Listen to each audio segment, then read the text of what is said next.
Guys, what's going on? I hope you guys are well. I hope you guys are staying safe. So guys, I've got some big news for you. Chris Eubank Jr. and Conor Benn apparently has been agreed for a fight at 156 pounds. And Conor Benn would obviously move up. Before I get into the video, smash the like button, hit the subscribe button, share the video. As always, guys, yeah, very, very interesting news.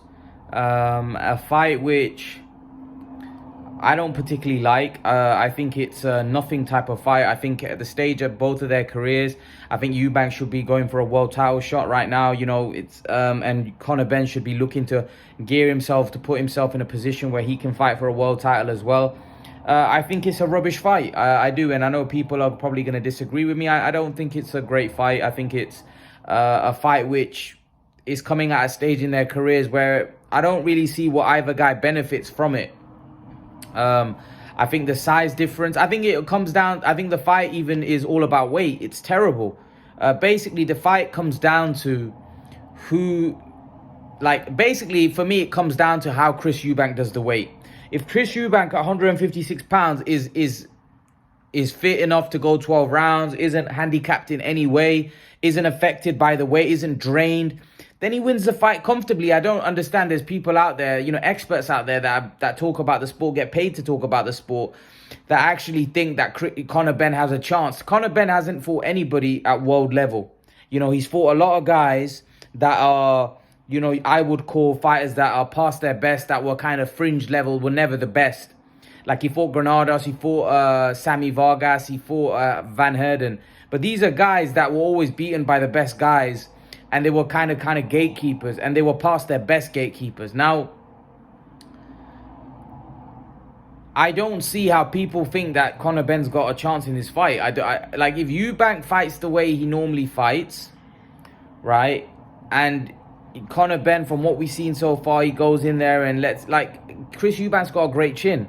Chris Eubank ain't going to get knocked over. Chris Eubank isn't going to get knocked out by Conor Benn. So Conor Benn isn't going to hurt Eubank, right? The only way he's going to hurt him if his Eubank is affected by the weight, right? Chris Eubank throws a lot of punches. He's very explosive, throws a lot of fast punches. The uppercut is dangerous. I just don't see how Conor Benn wins this fight. I think it's a pointless fight. I genuinely don't. I don't get it. I don't get the fight. I don't understand it. I feel like Steven made a comment on my video the other day that it's a gimmicky type of fight. It is a gimmick. Because you're talking about the only reason this fight will be happening is because of their fathers fought and the legacies that their fathers had fighting one another. So it'd be basically selling on the back of that. They'd be selling the fight on the back of that. But really, the fight is pointless for me. It doesn't do anything in terms of, like, if Conor Benn goes in there and gets absolutely destroyed, it could ruin his career.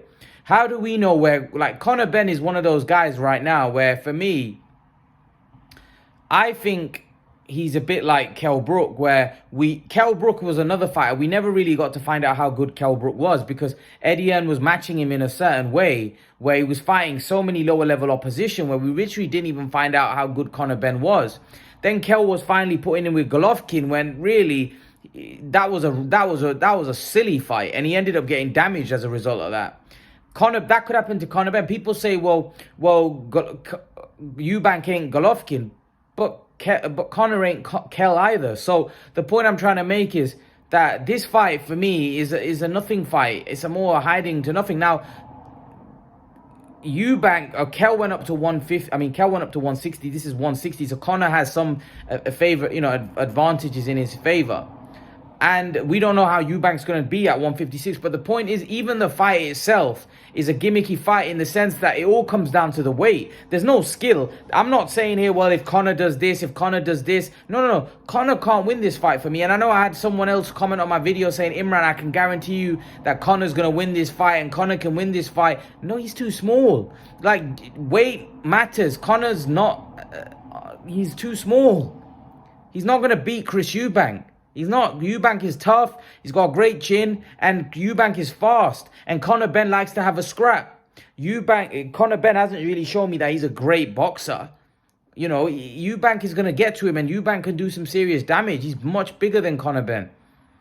You know, I don't think people understand there's weight classes in boxing for a reason. There's a reason why generally when welterweights fight middleweights, they don't really have a lot of success. Because weight classes matter. And Eubank is far more experienced than Conor Benn as well. So not just the fact that he's way bigger, it's the fact that he's way more experienced. And he's been there at the top level. Whereas, what's his name? Conor Benn is just getting into his feet. He's built some momentum. He's now going and looking to fight, you know, world level guys. And they're now putting him into a fight with Chris Eubank. It doesn't make any sense. At least Kell went and won a world title, you know, and most importantly, these guys are having a gimmicky type of fight when they haven't even won a world title. Neither of these fighters have won a world title. Neither of these guys have won a world title. You know, Conor Benn, and what people got to realize is this: George Groves and Billy Joe were astute boxers. Billy Joe Saunders had a style which was very difficult for Eubank, and yet it was still a very close fight. George Groves was a very good fighter at the point he fought. You know, he had a lot of experience and he was a very good boxer. Conor Benn's not on that level yet. Conor Benn's a guy that's he's still young. We don't even know how good he is, because he's basically at a very... He's been matched very well up until this point. This would be... I think he's got to the point, and the reason why this fight is happening is because of the fact that Conor Benn's in a difficult spot. A lot of people know that if Conor Benn steps up, there's a good chance he might get beat in the welterweight division. So Eddie Hearn's in a tricky spot right now. He's thinking, if I step him up against Kavaliauskas, I step him against Avanesian, I step him against Jaron Ennis, there's a good chance he might get beat. Why not step him up in a fight against Chris Eubank, right? And if he loses, we can always say, well, he can come back down to welterweight and carry on his welterweight career. But if he wins, it takes him to another level. But he's kind of like a free shot. He's got nothing to lose. And that's why I think they're doing it, because it's a nothing to lose type of fight. But the problem is with me, with fights like this, I think it's pointless, and I don't think it does. I don't like it personally. I don't like it, but it is what it is. It's going to happen most likely. And at 156, there'll probably be a rehydration clause. How is that going to affect Chris Eubank? I don't know. I think that's going to probably determine the fight, how the weight affects Chris Eubank. I think that's what Conor's going to have to rely on, because I can't see Conor winning.